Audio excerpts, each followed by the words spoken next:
Hi everybody. Today I thought I would talk about one of the most famous producers in Alsace, and so I'm going to be talking about the Hugel family vineyards. So if you are a big fan of European wine, you might have already heard of this producer. It's a family-run winery, 13 generations, and they've been going for over 380 years. So they really know their craft. And they are based in this town called Riquewihr in Alsace, and they started making wine in 1639. So it's a lovely story because, you know, they're so passionate about what they do. It's 13 generations of winemakers, and the latest person within the family to take care of the business is called Marc-Andre Hugel. And if you want to find out more, by the way, there's a lot of stuff online. Like there's a lot of videos where like the guys from the family do tastings. There's a lot of stuff on YouTube. So it's really good that they are so hands-on. They do a lot of marketing. So each person in the family has a different role, and they kind of like, you know, one of them will look after the vineyard, one of them will do the sales, one of them will do the marketing, but it's all like a joint effort, and I really like that about them.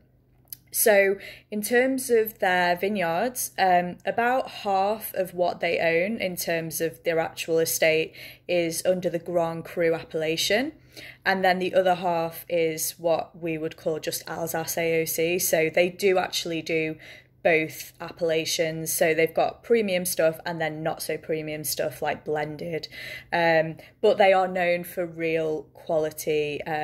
They do have a lot of Riesling, they have a lot of Gewurtztraminer, and small quantities of Pinot Gris and Pinot Noir as well. But I wanted to talk about them because we've already said there are 51 Grand Cru sites, and they are one of them. But it's kind of an interesting story with them because even though they have been given that classification of being a Grand Cru producer, they're actually not big fans of that, and they feel like the Grand Cru appellation isn't worth that much. And I don't really know the full story behind this, and if anyone knows, please tell me. But my understanding is that they don't really value it because they feel like the quality level within that appellation isn't actually that consistent.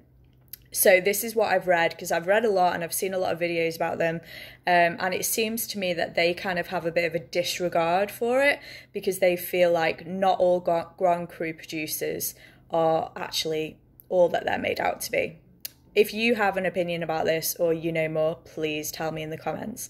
But yeah, I mean, the family are really, really famous because apart from anything else, they have a Guinness World Record. So as I've mentioned, they've been going for so many hundreds of years, over 380 years, and they have some really, really old wooden barrels that they use to age some of their wine. And a lot of these barrels were made by their ancestors, and they actually have one of their barrels which they still use, and it was made in 1715 before the French Revolution. So that is actually the Guinness World Record for the oldest barrel in the world that's still used to make wine. So going back to like these barrels that they have, they're really interesting to look at. Like if you can find, there's a few YouTube videos about them. Try and find these videos, and then the family take you to their sort of cellar and you see all these barrels. And what's really interesting about them is that they all have the date that the barrel was made, and then they have the signature of the family member that actually made the barrel. So it's really interesting, and it really shows why they're so passionate about it, because actually the wine brings them sort of back in touch with their ancestors, because all of their great-grandfathers or, you know, great-uncles and things that have died, the current Hugel family, when they taste the wine, it's literally the one thing that connects them with their ancestors, because they're basically drinking wine from hundreds of years ago that their ancestors made.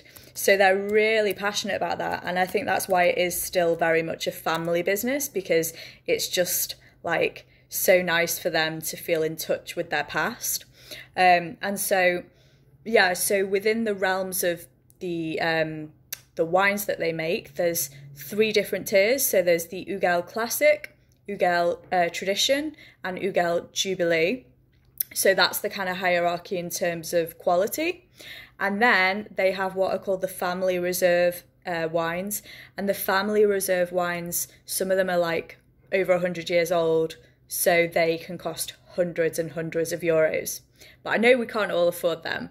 But if you want to look for an Hugel wine, you can probably find one in your area, wherever you're watching this from, because they sell to over 100 countries. I think it's like 120 countries. So yeah, if you want to try a really quality Alsace, look for that name, Hugel Family Vineyards.